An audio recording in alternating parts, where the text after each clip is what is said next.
I'm Representative Gary Fuhr of the 97th District, South St. Louis County. I'm a former St. Louis City police officer and a retired FBI agent.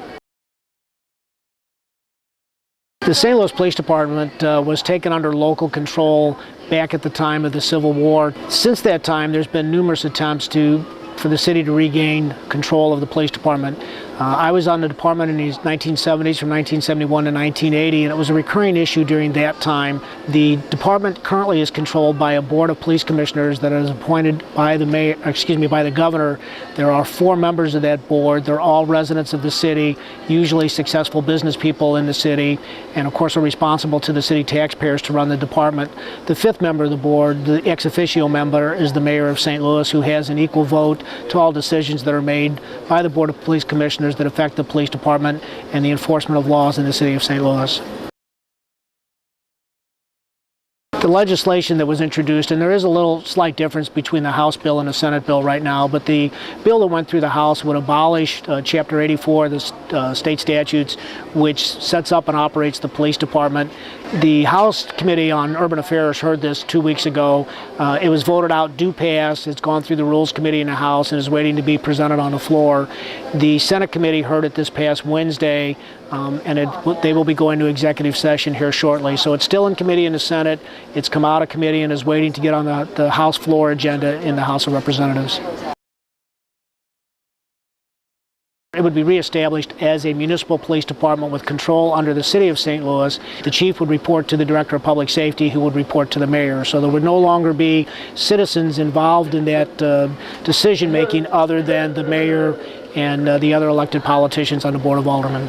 Testimony indicated that when citizens of the St. Louis are concerned about the actions of the police department, they go to their elected officials. They would take away the citizens on the Board of Police Commissioners, replace that with the Director of Public Safety, who reports directly to the mayor. So the influences from the Board of Aldermen and the mayor would exert directly on the police chief, as opposed to being filtered through the Board of Police Commissioners established by the governor. It's an existing position. The Director of Public Safety currently oversees the fire department, the workhouse. One of the reasons I think that the city of St. Louis is different than any other entity that doesn't have this type of control is the city is not located within a county. The city of St. Louis is a county in and of itself. So typically the balance of power comes that there is a city government entity, there's a county government entity.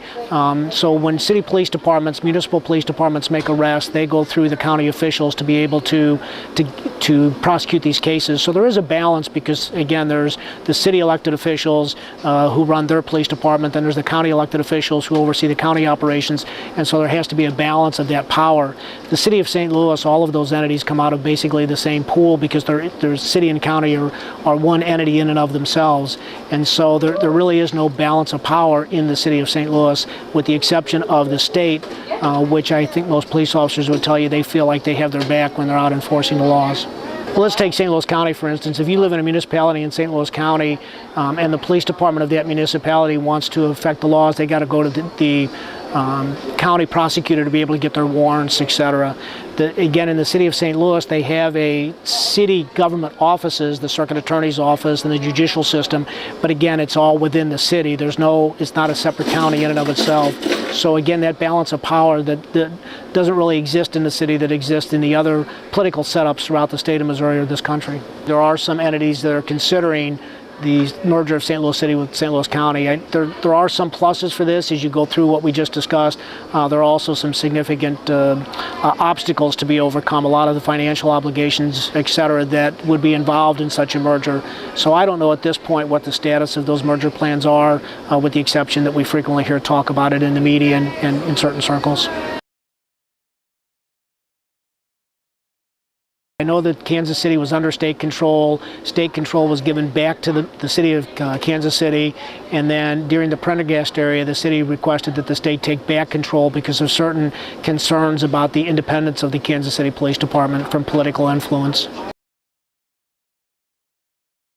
The city did include a measure on the ballot, in the November ballot, asking the citizens of St. Louis whether or not they would like local control returned to the city. About 69% of the people indicated that they would like to see local control of the department.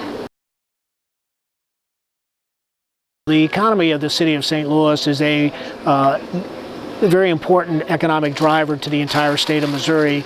You look at the school formula, for instance, for the amount of state money that's given back to our school districts.